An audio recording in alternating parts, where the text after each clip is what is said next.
اعوذ باللہ من الشیطان الرجیم بسم اللہ الرحمن الرحیم۔ بی بی فاطمہ کی ولادت و باسعادت جمادی الثانی کی 20 تاریخ اور نبوت کا پہلا سال ہے۔ حضرت محمد صلی اللہ علیہ وآلہ وسلم کے گھر میں شہزادی کون و مکان سیدہ فاطمہ سلام اللہ علیہ کی تشریف آوری ہونے والی ہے۔ کائنات ارضی کا ذرہ ذرہ کیف و سرور میں ڈوبا ہوا ہے۔ ملائکہ نے احترام سے نگاہیں جھکا رکھی ہیں۔ حوریں فردوس بری کے استقبال کے لیے سیدہ خدیجہ الکبریٰ سلام اللہ علیہ کے حجر منور کے اندر اور باہر صفے باندھے کھڑی ہیں۔ ایک طرف تو شان و شوکت کا یہ اہتمام خاص بارگاہ خداوندی قدوس سے کیا جا رہا ہے، اور دوسری طرف دل دہلان دینے والا منظر بنا ہوا ہے کہ جناب خدیجہ کے پاس ان مخصوص لمحات میں کوئی عورت موجود نہیں۔ اس کشمکش کا تصور کرتے ہوئے دل کانپ اٹھتا ہے کہ مکہ کی جس قابل صد احترام ہستی سے شرف ہم کلامی حاصل کر کے قریش کی عورتیں فخر کیا کرتی تھیں، جس کے ایک پیغام پر پورے شہر کی عورتیں جمع ہو جایا کرتی تھیں، جس کا کسی کے گھر میں آنا باعث عزت اور افتخار سمجھا جاتا تھا، آج قریش کی وہ عظیم ہستی یوں اکیلی ہے۔ نہ کوئی سہیلی ہے، نہ تمیندار اور نہ کوئی دایا۔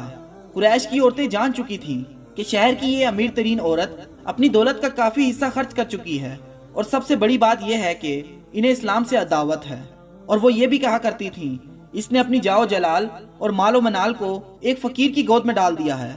اس نے قریش کے پیغامات کو ٹھکرا کر ابو طالب کے اس یتیم سے نکاح کیا ہے جس کے پاس اپنی ایک کوڑی بھی نہیں۔ روزہ تو شہداء میں ہے کہ جب سیدہ فاطمہ سلام اللہ علیہ کی ولادت کا وقت آیا تو حضرت خدیجہ الکبریٰ رضی تعالیٰ عنہ نے ایک شخص کو بھیجا کہ بیگمات قریش کو بلا لائیں تاکہ وہ میرے ساتھ تعاون کریں، جیسا کہ عورتوں کو اس حال میں ضرورت ہوتی ہے۔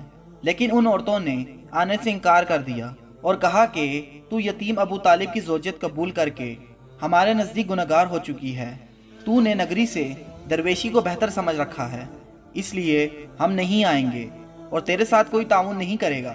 بظاہر دیکھنے میں روزہ شہداء کی یہ عبارت عجیب سی معلوم ہوتی ہے، کیونکہ حضور صلی اللہ علیہ وآلہ وسلم سے جناب خدیجہ الکبریٰ سلام اللہ علیہ کو نکاح مبارک کیے ہوئے اس وقت 16 سال کا عرصہ ہو چکا تھا، اور اس قدر طویل عرصہ گزر جانے کے بعد قریشی عورتوں کا یوں طعنہ زنی کرنا ناقابل فہم بات ہے۔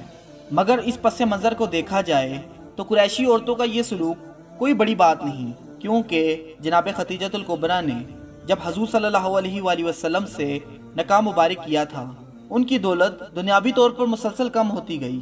آپ کا تمام مال حضور صلی اللہ علیہ وآلہ وسلم کے تصرف میں تھا، اس لیے یہ دولت غریبوں، مسکینوں، نادانوں، محتاجوں اور ضرورت مند میں تقسیم ہو رہی تھی۔ مکہ کی عورتیں خدیجہ الکبریٰ کے آگے پیچھے اس لیے گھومتی تھیں کیونکہ وہ شہر کی بہت بڑی رئیس تھیں۔ اب ان کی دولت میں کمی دیکھی تو سب نے منہ پھیر لیا۔ اس کے علاوہ اس کی سب سے بڑی وجہ یہ تھی کہ آپ صلی اللہ علیہ وآلہ وسلم کی بعثت چند ماہ پہلے ہوئی تھی۔ بہرحال جناب خدیجہ الکبریٰ نے قریشی عورتوں کا یہ پیغام سنا تو پریشان ہو گئیں۔ غیرت الہی کو جوش آ گیا۔ جناب خدیجہ الکبریٰ کے سامنے 4 دائیاں بھیج دیں۔ جناب خدیجہ الکبریٰ کی اچانک نظر اٹھی تو دیکھا آپ کے سامنے 4 دائیاں تشریف فرما تھیں، اور پھر انہوں نے بنی ہاشم ہی کی عورتوں کی طرح آپ کو مخاطب کیا تو آپ خوف زدہ ہو گئیں۔ ان میں سے ایک نے عرض کیا، ملکہ عالم آپ گھبرائیں نہیں، ہم آپ کی بہنیں اور خادمائیں ہیں، اور اللہ تعالیٰ نے ہمیں آپ کی خدمت کے لیے مامور کیا ہے۔ میں سارہ والد اسحاق پیغمبر ہوں، یہ مریم بنت عمران والدہ عیسیٰ پیغمبر ہیں، اور یہ جناب کلثوم جوہر موسیٰ پیغمبر ہیں، اور یہ جناب آسیہ زن فرعون ہیں۔ یہ تینوں بحشت میں آپ کے ساتھ ہوں گی۔ پھر ان میں سے ایک دائیں طرف، دوسری بائیں جانب، ایک سامنے اور ایک پشت مبارک کی جانب بیٹھ گئیں تو شہزادی رسول صلی اللہ علیہ وآلہ وسلم سیدہ خدیجہ کی گود میں تشریف لے آئیں۔ روایات میں آتا ہے کہ جب بی بی فاطمہ سلام اللہ علیہ تشریف لائیں تو آپ کے چہرے اقدس کے نور سے زمین منور ہو گئی۔ اس نور کی تجلیات نے مکہ کے مکانوں کا احاطہ کر لیا، اور مشرق و مغرب میں کوئی جگہ ایسی نہ رہی جو آپ کے نور سے منور نہ ہوئی ہو۔ آخر کیوں نہ ہو، سیدہ فاطمہ سلام اللہ علیہ کو حضور صلی اللہ علیہ وآلہ وسلم نے اپنے جسم کا ٹکڑا فرمایا ہے۔ اس نور مقدس کا سارا خاندان ہی نور ہے۔ پھر سیدہ فاطمہ سلام اللہ علیہ تو آپ کی تصویر تھی، آپ کا آسک و جمیل تھی، تو پھر دونوں عالم کیسے منور نہ ہوتے۔ انوار و تجلیات کی بارش ہو رہی ہے، اور جناب خدیجہ الکبریٰ کا حجرہ مبارک بھی جنت کی خوشبوؤں میں بسا ہوا ہے۔ کیوں نہ ہو، جنت کی کلی